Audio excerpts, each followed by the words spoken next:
Right, finally got some sleep. Not much, but got some sleep. And a bit of peace of mind that River is at a vet's and not at a state kill shelter, or shelter as they want to call them. My thoughts are now sort of turning towards the rehab. Obviously, they're going to keep the dog at the vet's for 20 days, make sure the stitches heal up well. And I did ask about painkillers, pain management. All they're giving is anti-inflammatories or antibiotics actually. And the assistant there said they don't normally give painkillers, which is my experience with vets here. And they generally just say, well, if the dog's not crying or not complaining, then they don't take action on that. Obviously, as we all know, pain has different levels and different expressions. We can be in pain and not run around crying all day, but there you go. So now my thoughts turn towards rehab, and this is an area that's really lacking in Turkey. I've offered to do the rehab for River for free. I don't know where the hell I'd be based. I'd have to sort of try and rent somewhere temporarily. I don't know if they'll agree to that without me paying to basically adopt or take River into my care, which would be about 400 or 500 quid, which is what they want for the amputation surgery. The way that I believe they work is through some expat charity people I'm not a big fan of, as I've mentioned before.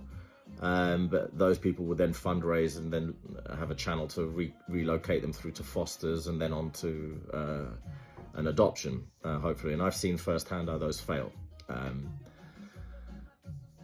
And the conditions that the dogs are in and neglected in between, especially a dog with particular needs. Now, thankfully, it's a rear leg that's been amputated, not a front one, which requires a lot more support with the rehab, and more detailed rehab and strengthening and managing of diet and things like that. But with River, it's the rear leg. But in saying that, there's ways, especially for a young dog like River, of building up the strength of the back leg. Dogs, as you probably know, if you know dogs, I think it's over 60% or so of their weight they bear on the front legs.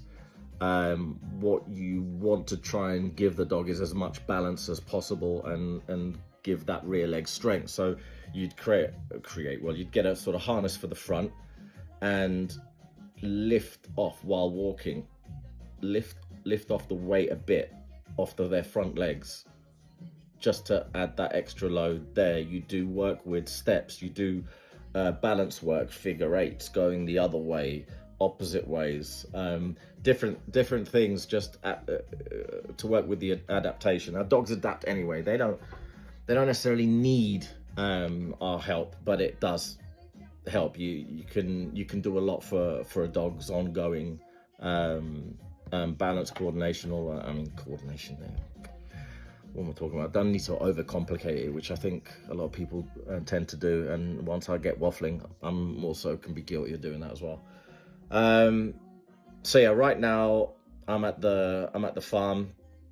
Got 1 week to move out. Obviously, my rescues are at a shelter in Bodrum, 4 hours away.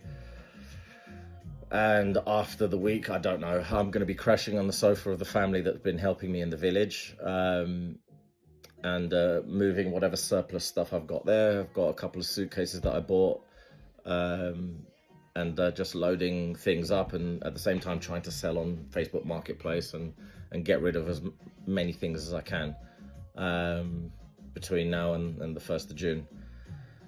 So yeah, yeah, that's it as far as an update is concerned. Enjoy your Sunday. Yeah, I need to get this cuppa in me.